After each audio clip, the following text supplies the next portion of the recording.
Très bien. Bonjour à tous. Merci de nous rejoindre pour ce webinaire aujourd'hui qui aura pour thème comment l'impression 3D révolutionne le packaging de luxe. Nous avons aujourd'hui Éric Duchesne, le co-gérant de la société Principe Actif, qui nous rejoint pour la présentation des différents cas d'application. Merci en tout cas pour nous rejoindre aujourd'hui. Je vais vous présenter le sommaire pour ce webinaire. Dans un premier temps, on commencera par la présentation des différents intervenants. Ensuite, on verra pour la présentation de l'intégration de l'impression 3D dans la société Principe Actif, comment ils ont fait pour utiliser. Et on verra aussi les cas d'application, les différents cas, comment l'impression 3D aide cette société. On verra ensuite la partie imprimante et faire un focus un petit peu sur la solution REST 3D. Puis ensuite, on verra le retour d'expérience et les futurs pour la société Principe Actif. On aura évidemment un moment questions-réponses qui sera en fin de session. On prendra à peu près une quinzaine de minutes pour répondre à vos questions. En attendant, n'hésitez pas à laisser vos questions dans la petite boîte prévue à cet effet juste en bas de votre écran.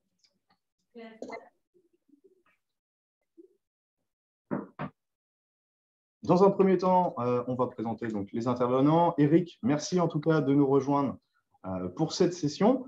Je te laisse du coup te présenter. Alors, bonjour, donc, je suis Éric Duchesne et en fait on a fondé avec mon épouse la société Principe Actif en 2009, il y a maintenant donc 14 ans. L'objectif était en fait de faire le lien entre les créatifs, designers d'une part et le marketing, d'autre part les fournisseurs de packaging, de bouteilles, pour faire le lien entre la création et l'industriel, puisqu'il y a toujours un gap en fait en développement packaging qui manque souvent. Voilà. Et merci. Donc l'entreprise, on s'est ensuite développé, donc on fait essentiellement des packaging de luxe, donc dans les spiritueux, champagne, parfums, que ce soit les flacons, les bouteilles ou les étiquettes, les coffrets, les étuis. Et également, de plus en plus, on est appelé à faire des petites séries ou des séries limitées, des séries exclusives pour des événements, pour des soirées, pour des lancements. Merci Eric.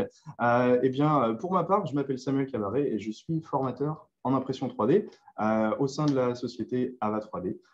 Mon but, c'est de transmettre mon expérience et ma connaissance de l'impression 3D à nos clients via des formations, par exemple. Je suis vraiment passionné par l'impression 3D, c'est quelque chose qui me plaît vraiment énormément et pour lequel je trouve un plaisir.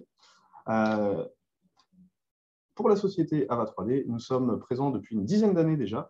Nous sommes spécialistes dans la distribution de solutions de fabrication additive. Nous sommes sous différentes entités. Notre site makershop.fr qui va être notre site de e-commerce où vous pourrez trouver des imprimantes 3D, résine, dépôt de filament ou frittage. Vous trouverez aussi toute la partie matériaux, résine, filament et aussi tout ce qui va être pièces détachées. L'entité Neofab va être, elle, plus orientée sur la partie industrielle. La partie Sotec 3D sera, elle, réservée pour la partie revendeur pour fournir justement tous les équipements à nos revendeurs. La partie formation, qui est la nouvelle arrivée, Ava 3D Academy, est un organisme de formation qui va être certifié Calliope. Le but, ça va être de transmettre à nos clients toute notre expertise de l'impression 3D pour mettre à profit à l'utilisation de leur machine. Éric, je peux te laisser un petit peu présenter la société Principe Actif depuis sa création et aussi les différentes applications que vous avez. Voilà, comme je le disais précédemment, on a créé Principe Actif en 2009, il y a maintenant 14 ans.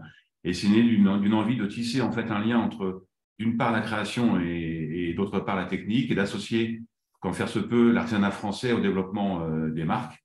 Donc, les principales applications, c'est, comme j'ai dit, le développement des packaging de luxe, donc parfums, cosmétiques, vins, spiritueux, champagne, essentiellement. Donc, c'est tout le développement en fait des matières, ce qu'on appelle matières sèches. Hein, donc, c'est bien sûr la conception et le développement des bouteilles, des étiquettes, des bouchons, des capsules, des étuis, des coffrets. Et puis, bien sûr, aussi, en allant plus loin dans des séries limitées, des packaging de luxe. Donc, on touche aussi maintenant, grâce à des artisans spécialisés dans les métiers d'art, en fait, hein, à aussi bien des coffrets en bois, des coffrets en cuir, des carafes en cristal. Voilà. D'accord. Eh bien, en tout cas, merci pour cette présentation. Je te propose ensuite qu'on puisse parler justement de l'impression 3D dans votre utilisation au quotidien. Voilà, sur quel secteur, comment vous l'utilisez, à quel profit. Donc, je te laisse présenter un petit peu ce point. Voilà, alors en fait, l'impression 3D est arrivée chez nous il y a maintenant exactement un an avec la RES Pro 3. Hein. On a eu, je pense, une des premières livrées chez Maker Shop et donc livrées en France. Pourquoi? Parce qu'en fait, avant, quand on faisait un développement, je vais prendre l'exemple d'une bouteille, hein, mais c'est vrai pour tout, mais on va prendre cet exemple-là. En fait, c'est d'avoir une amélioration du processus de fabrication, puisque avant, on faisait du design sur ordinateur ou des plans dessinés par un designer sur du papier, d'une bouteille, par exemple. Et ce volume, en fait, entre le design et ensuite lancer chez un verrier des moules industriels, en fait, il y avait une étape qui manquait parce qu'on ne peut pas vraiment juger sur un plan de la forme, des dimensions, de la prise en main, de la versabilité d'une bouteille. Donc, on était obligé, à un moment donné, de sous-traiter essentiellement des plexis creux et qu'on pouvait remplir avec le liquide, hein, de manière à pouvoir avoir une vraie végétation. Mais ça, forcément, c'est long, c'est très cher. Donc, on ne peut pas se permettre de faire, si on hésite entre 5 variations d'une forme de bouteille, on ne peut pas se permettre de faire 5 plexis creux différents parce que ça coûte vraiment très cher et surtout, c'est très long. Donc, on perd du temps. Donc, il y a eu l'idée, au départ, de temps en temps, on sous-traitait avant de faire des plexis creux, des résines à l'extérieur, donc des maquettes en résine, où là encore, c'est un coût élevé, et puis surtout, ça prend également du temps. C'est un minimum d'une semaine pour avoir, quand on leur fournit les plans 3D, pour avoir quelque chose. Donc, c'est pour ça quand on a commencé à regarder si on pouvait trouver une solution pour intégrer en interne quelque chose qui nous permette d'être à la fois beaucoup plus réactif et bien sûr aussi en plus d'être moins cher pour nos clients. En fait, c'est la solution de la RES 3D, c'est Pro, hein, Pro 3, c'est la machine qu'on a choisie parce qu'elle est vraiment parfaitement adaptée à une utilisation pour une entreprise où on n'a pas vocation, une entreprise industrielle, mais plus de développement, de prototypage, de création et de maquettes. Et donc, il nous fallait quelque chose qui fonctionne vraiment de façon très simple et autonome. Donc, on a la chance dans notre équipe, on a un designer, c'est le métier de nous faire nos plans 3D. Donc, de la part de création, il nous fait des fichiers qui servent aux moulistes ensuite, aux verriers, par exemple, en STP, IGS. Et bien sûr, on a une version STL qu'on va pouvoir ensuite, dans la machine, une fois que donc, une fois de plus, on a fait les plans, le designer fait une création sur Photoshop avec des simulations en 3D. Ensuite, on va faire donc les plans adaptés par rapport à la contenance, au poids de la bouteille, à ce qu'on veut faire, etc. Ces plans, on va ensuite le rentrer dans le logiciel Idea Maker, le slicer, et on va imprimer au départ. Donc, quand on achetait la machine, on va dire entre 24 et 26 heures pour avoir une bouteille. Donc, je vais pouvoir en montrer, on verra après en détail. Hein, l'exemple qui me permet.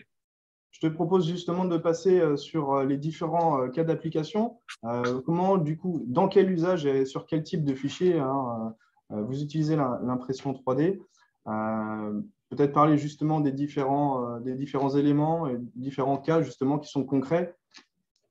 Voilà. Alors, en fait, pour réexpliquer, avant, quand on faisait, donc là, je vais prendre l'exemple d'une bouteille de whisky qu'on a lancée, qui s'appelle Whisky Le Fort, qu'on trouve maintenant dans les très bons supermarchés, hypermarchés. Ça, c'est la bouteille en verre finale. Et avant, donc, on sous-traitait, comme on n'avait pas de machine, bien sûr, parce que cette bouteille, on l'a lancée il y a maintenant 2 ans et demi. Donc, on sous-traitait de temps en temps une résine, donc on voit ici, qu'on Donc, ça a un coût, évidemment, et puis ça prend du temps. Après, à la fin, pour valider, avant de lancer un moule verrier, on faisait donc un plexi creux qu'on voit là, voilà, qui permet effectivement d'être très proche de ce qu'on aura ensuite en termes de bouteille verrière. Donc là, c'était avant. Et maintenant, donc, avec la RES 3D, bah, ça nous permet, donc là, on voit une photo du whisky Verclou qu'on a lancé qui permet d'avoir en fait les bouteilles, les itérations en fait très rapidement, donc de pouvoir, si on hésite sur la taille de la gravure, par exemple, bah, effectivement, faire un plexi creux, ça coûte une fortune. Faire un moule verrier, bah, d'abord, ça coûte très cher et puis c'est au moins 6 mois de délai. Donc là, bah, en fait, c'est un bon exemple. On hésitait sur la taille de la gravure parce que quand on a un plan, une simulation Photoshop d'un designer, forcément, c'est un créatif. Donc lui, en fait, il fait quelque chose de beau sur Photoshop, mais qui n'est pas réel. Et ensuite, quand on fait les plans verriers, forcément, quand on fait on monte les plans à plat qui sont des coupes, hein, donc des projections, donc la gravure, là sur une bouteille ronde, elle ne va pas être, bien sûr, quand on la voit sur le plan, on ne se rend pas compte de sa vraie dimension. Il n'y a que quand on peut prendre en main, on va se rendre compte effectivement de la visibilité, est-ce qu'on occupe tout le champ visuel, etc. de la bouteille. Et donc, le fait d'avoir pu intégrer, c'est un des exemples, la RES nous permet effectivement de sortir rapidement plusieurs prototypes pour pouvoir choisir. Et même parfois, on a même plus besoin d'aller faire un plexi. On peut directement passer ensuite en phase verrière. Ou alors, si vraiment c'est un nouveau développement, là, on va pouvoir faire effectivement, à la fin, une fois qu'on a choisi, pour se rassurer, on va faire un plexi creux de manière à pouvoir valider avec le liquide, les étiquettes, l'habillage, avant de lancer ensuite, bien sûr, le processus chez les verriers, donc de leur donner nos plans pour qu'ils puissent fabriquer les moules, sachant qu'un développement verrier est très long. En général, c'est au moins 6 mois, on va dire, entre le moment où on leur donne le plan, le temps qu'ils fassent le moule d'essai, les moulés ébaucheurs finisseurs, qu'on fasse un premier tirage. En général, il y a toujours un deuxième tirage et des corrections sur les ébaucheurs. Ensuite, produire les moules, donc ça, c'est très long, voilà. D'accord, c'est vrai qu'on voit que ça permet vraiment de réaliser plusieurs itérations rapidement et d'être vraiment indépendant sur cette étape, hein. Exactement. Et une autre, donc, une évolution très récente. On a investi dès que c'est sorti, on a commandé les pièces et on a attendu que le filament arrive, bien sûr, en France. On est passé en hyperspeed, ce qui permet, avant, pour faire une maquette par exemple, d'un produit de bouteille, il fallait environ 28 heures. Et maintenant, avec l'hyperspeed, on va dire, à peu près à 8 heures, ce qui permet vraiment, on avait le cas récemment, donc sur un projet, on voulait faire 5 formes différentes. Et ben en fait, les 5 formes, on a pu les faire sans aucun problème dans la semaine. Donc c'est parfait pour ensuite pouvoir décider avec nos clients de faire des choix. Et en fait, à la fois, c'est rapide et puis, bien sûr, c'est beaucoup moins cher. Effectivement. Alors, du coup, je te propose de passer au cas d'application suivant, peut-être même plus qu'un cas d'application, parce que tu vas nous expliquer, ça va être une vraie utilisation de l'impression 3D sur un produit final aussi. Oui, alors ça, c'est un autre projet montré, c'était pour une série limitée pour Havana Club. Donc, on voit ici un coffret, un bois pour un rappeur nigérian, donc qui est sorti en fin d'année dernière. Donc là, l'idée, c'était, il voulait que dans le coffret en bois, on ait en fait, alors je vais le sortir, on ait en fait avec les couleurs, qu'on puisse voir le verre et la bouteille, et qu'il y ait surtout un système qui puisse permettre de tourner et d'ouvrir. Et donc, bah là, en fait, grâce à notre machine, avant, effectivement, on n'aurait jamais pu développer ça. Là, on a développé en fait les pièces. Donc là, c'est carrément notre DA parce que c'était assez simple comme forme, à dessiner en fait cette forme-là et la forme qui se trouve ici aussi pour accueillir. Donc, on a inventé, disons, dessiné, et puis ensuite, on a pu produire les pièces pour pouvoir effectivement aller dans le coffret. D'accord, ouais, c'est super, hein. On voit vraiment que là, l'impression 3D, c'est plus forcément qu'à l'étape de prototypage. C'est vrai que c'est très important pour permettre d'itérer rapidement et de proposer, d'avoir un visuel sur ce qui était avant un plan. Là, vraiment d'avoir la pièce qui, au final, fait partie intégrante, hein, du produit fini. Exactement. Euh, je te propose justement de parler un petit peu du processus de fabrication, comment vous faites depuis la partie design sur la partie développement. Alors, le design, soit il est réalisé par nous, soit il est réalisé par des designers, des grands designers ou des agences de design. Voilà, donc dans les deux cas, le design ne sera pas toujours, soit il est fait sur papier à l'ancienne, hein, je veux dire, certains designers peuvent encore travailler avec des crayons de couleur, on va dire, hein, dessiner un croquis, une esquisse d'une bouteille, soit de plus en plus en mixant les logiciels Illustrator et Photoshop, on va dessiner en fait, en général, présente les bouteilles, mais c'est pas des plans techniques, c'est une bouteille dans sa situation avec le liquide simulé, avec l'étiquette, enfin tout l'habillage, hein, bien sûr, pour présenter au client euh, pour qu'on puisse présenter des formes de bouteilles abouties. Et toute cette partie-là, en fait, ça va être sur écran. Donc, éventuellement, on imprime, mais en 2D, on imprime une feuille, hein, donc comme une photo. Donc, bien sûr, on peut imprimer à l'échelle 1, mais une fois de plus, ça reste que des dessins, des simulations, et en aucun cas, on peut se rendre compte de la tenue en main, de la traçabilité, etc.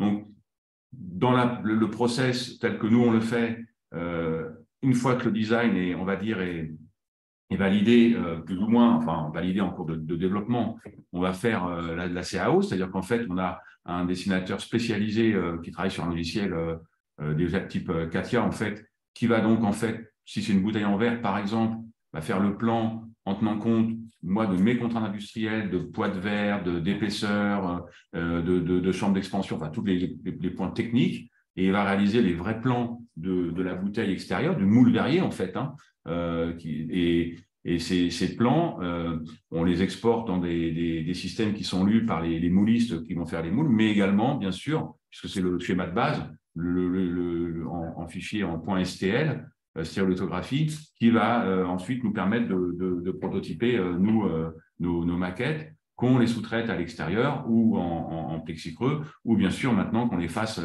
en interne. Et après, donc, on va passer à la phase de prototypage systématique. Maintenant, systématiquement, tous nos développements passent par l'impression sur la RES. En général, on a choisi, après pas mal d'essais, le PLA blanc, parce que c'est ce qui rend un très bon résultat. À 200 microns, en général, on est à 100 microns quand vraiment on a besoin de certaines zones de grande finesse, mais sinon, en règle générale, on est à 200 microns. Et donc, ça nous permet, comme j'ai dit tout à l'heure, de pouvoir produire des prototypes très rapidement. Ensuite, le passage à l'hyperspeed a multiplié cette vitesse par au moins 3 à peu près.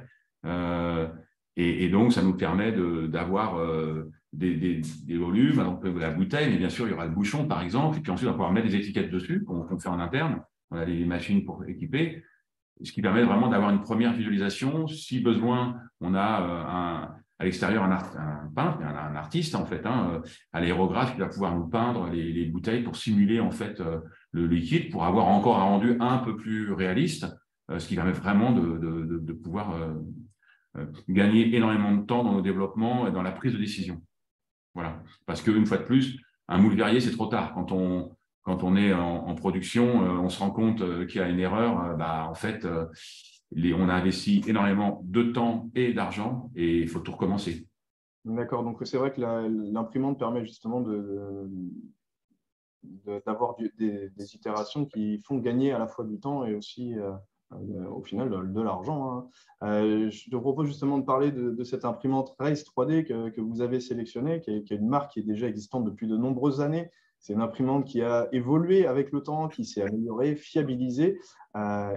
Justement, on parlera aussi de la partie Hyperspeed. Ça va être une imprimante qui va être bien évidemment en double extrusion, ce qui permettra de faire à la fois la matière première. Dans votre cas, vous utilisez principalement la matrice, la matière première pour vos prototypes, mais il y a la possibilité aussi de faire toute la partie support en soluble, par exemple, ou en bicouleur. Ça va être une imprimante qui va offrir un volume d'impression assez grand. On va être quasiment sur du 300 par 300 mm de hauteur. Il y aura un grand modèle qui va être la Pro 3 Plus qui offre, elle, 605 mm en hauteur, en Z, ce qui est un volume vraiment très important.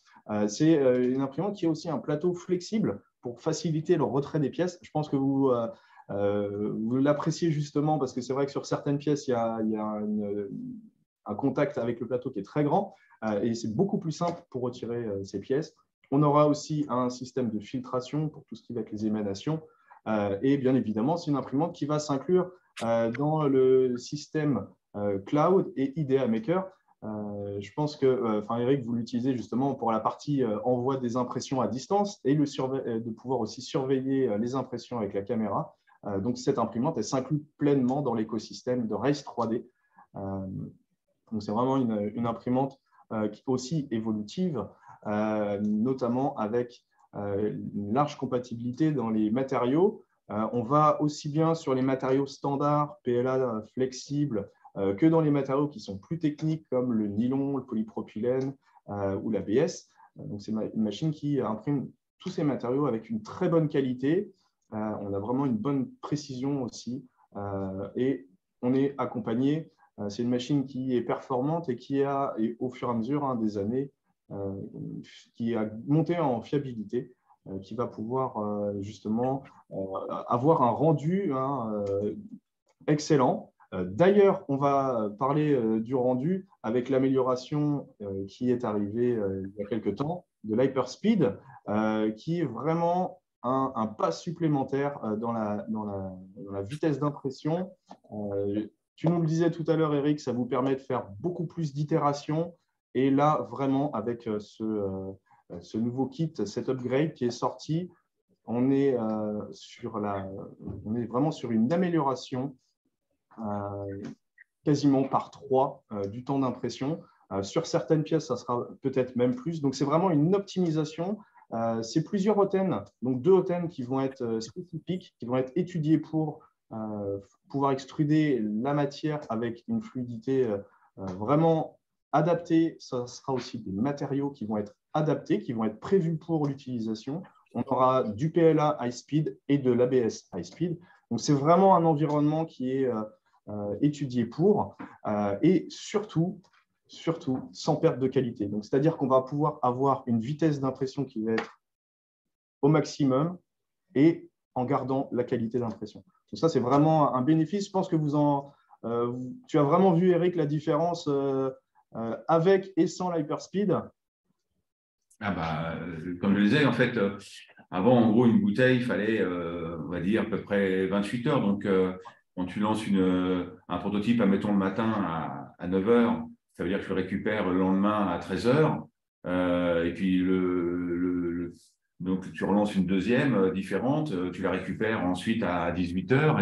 Et après, tu vois, tu ne peux pas en faire une par jour, quoi. Du coup, dans la semaine, tu vas pouvoir en faire 3, 4. Là, en faisant 8 heures, on a même essayé, mais bon, pour l'instant, on ne veut pas trop. On a même fait 2 côte à côte, donc ils sont sortis en fait ultra rapidement. Mais voilà, on en fait une en 8 heures, ça veut dire que tu en lances une le matin et le soir, tu en lances une autre et tu reviens dans le matin, rebelote. Donc, c'est un vrai gain de temps, effectivement. D'accord, oui, effectivement. Et dans ce kit-là, justement, tout est déjà inclus. C'est un kit que vous retrouverez sur notre site MakerShop, que ce soit les hôtels, les matériaux, et il y aura aussi dedans une clé de licence parce que ça nécessite de faire un enregistrement. Et dedans aussi, il y aura un hôtel spécifique parce que vu que cette imprimante, avec le kit upgrade Hyperspeed, l'impression, la vitesse sera quasiment mise au maximum de la machine. Ça pourra générer d'éventuelles vibrations. Et du coup, il y a un hôtel spécifique qui va calculer la résonance de l'imprimante pendant l'impression pour justement garder cette qualité d'impression et annuler tout ce qui est vibration et les effets de la vibration sur l'impression. Eric, je te propose qu'on avance sur votre retour d'expérience et justement les projets que vous avez avec Principe Actif sur l'impression 3D. En fait, on continue, comme je l'ai dit, on l'a eu, ça devait être en mars, il y a 1 an exactement. Donc, petit à petit, on l'a développé, on a fait nos tests sur des bouteilles, sur des bouchons, sur d'autres pièces. Et là, on a d'autres développements. Donc, le premier, effectivement, on vient de le réaliser récemment. Il fallait attendre, le kit est sorti Hyperspeed en décembre, il fallait attendre d'avoir des fils. Donc, c'est seulement il y a 3 semaines, à peu près, 1 mois, qu'on a pu commencer vraiment à lancer l'Hyperspeed. Ça, c'est vraiment bien. Ensuite, On a d'autres choses en développement pour d'autres applications, notamment le Polysmooth. On a testé sur des formes assez complexes qui nous permet d'avoir, en traitant le Polysmooth, d'avoir chez Polymaker un rendu comme de la résine, en fait, hein. Donc, pour certaines applications, ça peut vraiment être intéressant. Je ne peux pas en parler là parce qu'évidemment, c'est des projets qui sont confidentiels. Mais c'est intéressant. Le seul problème du Polysmooth, c'est qu'aujourd'hui, on est limité à une hauteur maximum de, je crois, c'est moins de 200 mm, 190, donc on ne peut pas faire tout ce qu'on veut dedans. Et puis ensuite, on a une autre donc application. On va travailler maintenant pour d'autres tests sur des fils chargés bois, par exemple, donc faire différents types de développement. Et enfin, on a vu que grâce à l'Hyperspeed, on peut imprimer une partie en fait d'un fichier en 200 microns et après basculer automatiquement dans le logiciel à 100 microns. Et honnêtement, quand on arrive à une finesse de 100 microns, on arrive en mettant bien le fichier dans la bonne dimension, enfin, dans le bon sens, on arrive à une qualité quasi identique à ce qu'on avait avec le Polysmooth à 200 microns et en fait proche aussi de ce qu'on peut avoir en résine. Donc voilà, c'est tout ce qu'on est en train de travailler sur ces différents développements et après de voir pourquoi effectivement pas penser à le PLA étant biosourcé, hein, étant base de maïs, pourquoi pas essayer de travailler sur des matériaux aussi, nous, pas du tout techniques, hein, c'est pas notre propos, mais plus justement RSE, donc ça pourrait être intéressant pour des applications, de pouvoir utiliser de la fibre de canne à sucre, du mou de raisin, des choses comme ça, en fait, dans l'agrégation du PLA, de manière à pouvoir effectivement ensuite, pourquoi pas, développer des séries limitées assez amusantes. Ouais, c'est vrai que l'impression 3D pour vous est vraiment un outil et comment tu en parles, on voit vraiment que c'est un outil important et qui a aussi de beaux projets devant et un beau futur. En tout cas, merci beaucoup Eric pour cette présentation. Je pense que maintenant, on a bien pu voir comment l'impression 3D pourrait être un réel avantage pour vous. Et c'est vrai que la partie impression 3D, toute cette connaissance-là, elle passe aussi par la formation. Je vous en parlais tout à l'heure. Notre centre de formation est agréé, certifié Calliope, hein. Nous avons donc des formateurs qui vont être disponibles pour délivrer cette connaissance. Ce sont des formations qui vont être sur mesure. Bien évidemment, les programmes de formation sont disponibles sur notre site AVA3D Academy et aussi ces formations peuvent être financées par les OPCO, les CTP, par exemple. Donc ça, c'est aussi un point qui est important dans cette certification Calliope sur la partie financement. Nous vous remercions beaucoup pour votre écoute. Merci beaucoup, Eric, pour ta participation à ce webinaire. Merci à vous d'être présent aussi. Je vous laisse aussi, on va voir maintenant sur la partie questions-réponses, pardon. Je vais donc regarder les différentes questions qui ont été posées.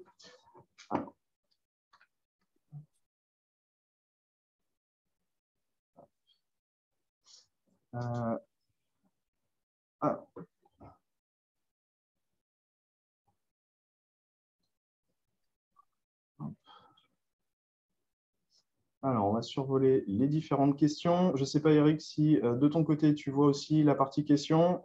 Non. D'accord.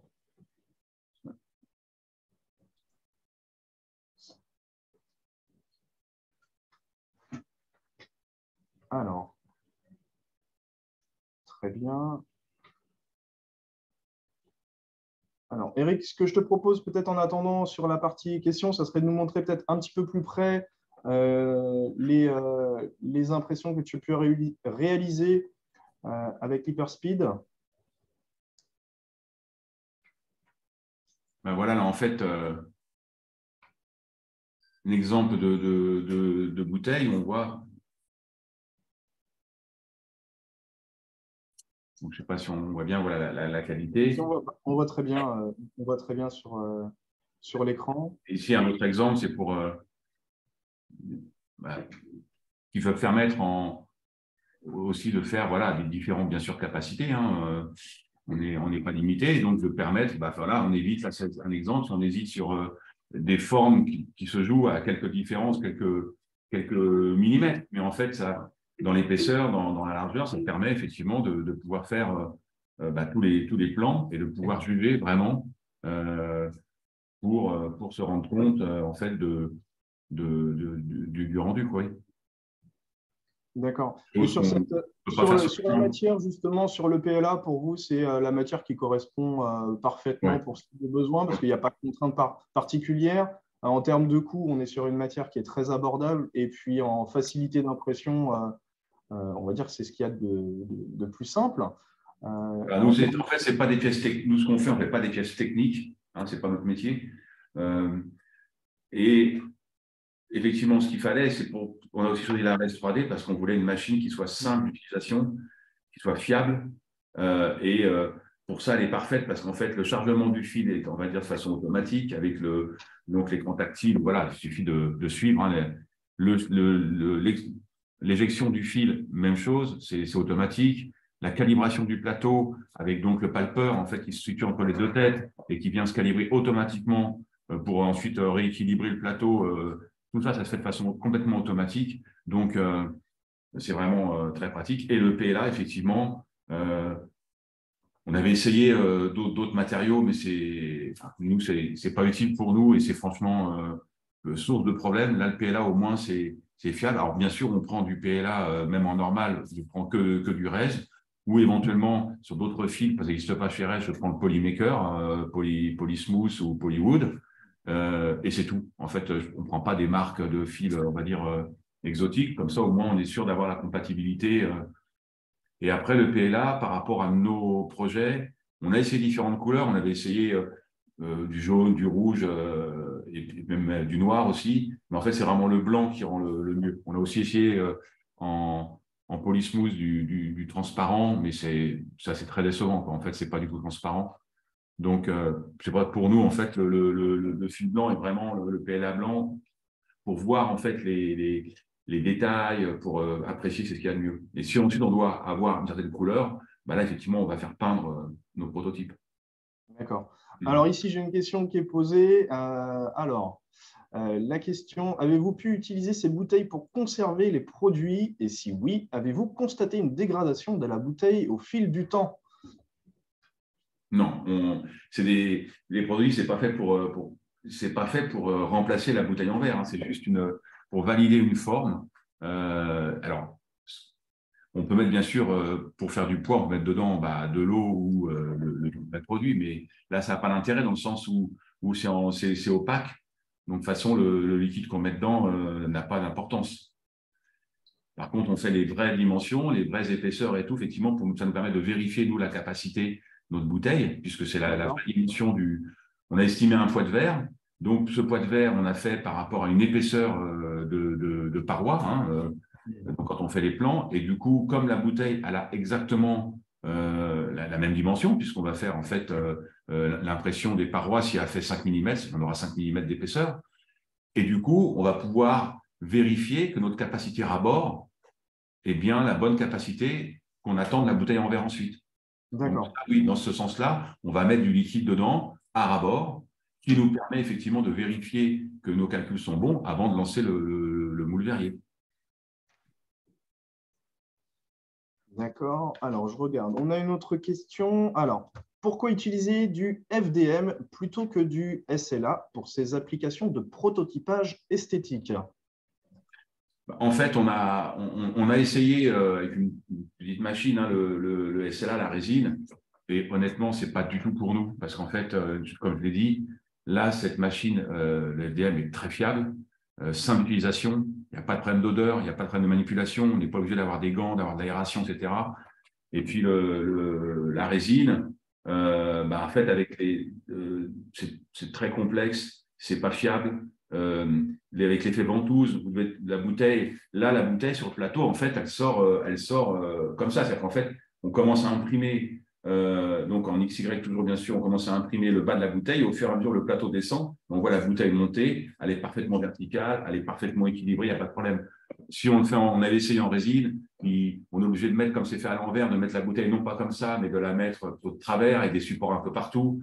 On va avoir des supports qu'il va falloir couper. Et puis, avec l'effet ventouse sur les machines, je veux dire, amateurs, hein, qu'on paye, enfin, je ne vais pas citer de marque, mais des machines plutôt destinées aux amateurs. Bon, c'est pas du tout fait pour nous au niveau professionnel pour pouvoir.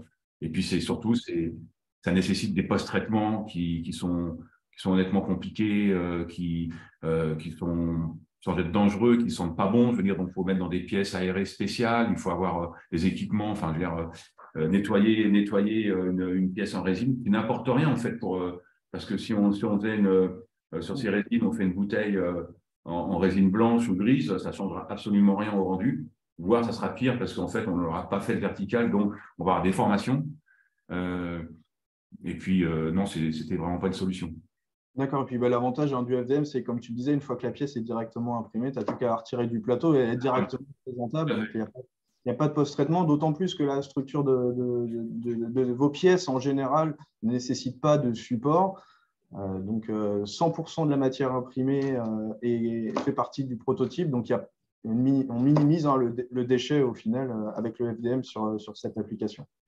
Alors, on a des pièces, hein, ça arrive, on a d'autres pièces, où on va avoir effectivement des supports, mais qui se retirent très facilement en laissant deux couches une couche ou deux couches entre le support et la pièce. Voilà, c'est pas du tout un problème. D'accord. Alors, je regarde pour les questions. Il me semble qu'on a fait quasiment le tour.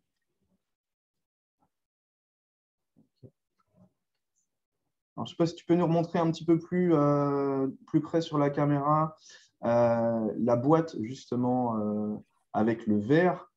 Vu que là, on va être en plein écran, on pourra probablement mieux voir. Voilà. Alors, là, je le mets de loin. Et quand on se rapproche, voilà, ici, en fait, on a fait ce support. Alors, attendez, pour ne pas le casser, évidemment, la bouteille. Voilà, là, on a cette pièce qu'on a conçue et qu'on a imprimée sur la reste, avec l'autre pièce ici, donc qui est recouverte, bien sûr, par le papier imprimé, donc qui est caché, en fait, hein, donc en paix et la blanc aussi. Et du coup, une des pièces rentre dans l'autre, et c'est donc en toute sécurité qu'on peut se permettre, du coup, effectivement, là, je peux soulever, donc ça pèse quand même son poids, parce qu'il y a la bouteille, il y a le verre, donc la bouteille pleine pèse 1,5 kg, et le verre, mais là, il n'y a vraiment aucun problème. Voilà, et c'est pratique, c'est nickel. Surtout que là, on n'est plus sur une étape de prototypage. Alors, j'imagine que vous avez utilisé l'impression 3D pour prototyper le mécanisme, mais surtout que là, au final, la pièce imprimée fait partie intégrante du produit final. Hein. Donc là, vous avez été aussi sur de la production, au final, sur ce type de pièce. Voilà. Après, quand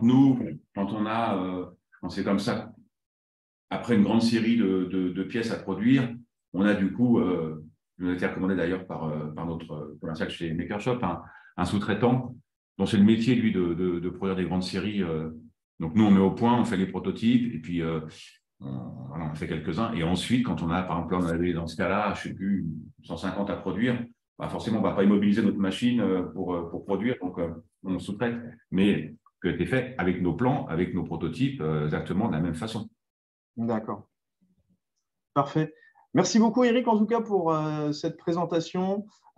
C'est beaucoup plus clair maintenant et c'est vraiment intéressant de comprendre tout le potentiel de l'impression 3D dans votre champ d'application. Merci encore d'avoir participé avec nous sur ce webinaire. Merci à vous aussi qui êtes connectés. Ce webinaire sera bien évidemment disponible en replay. Nous informerons justement sur la disponibilité du lien dans les jours qui suivent, je pense. Voilà. Il est venu le temps pour nous de nous séparer pour mieux nous revoir peut-être sur un prochain webinaire. Tous les détails seront disponibles bien évidemment sur notre site makershop.fr. Merci beaucoup, Eric. Merci, bonne journée, à très bientôt. À bientôt. Merci.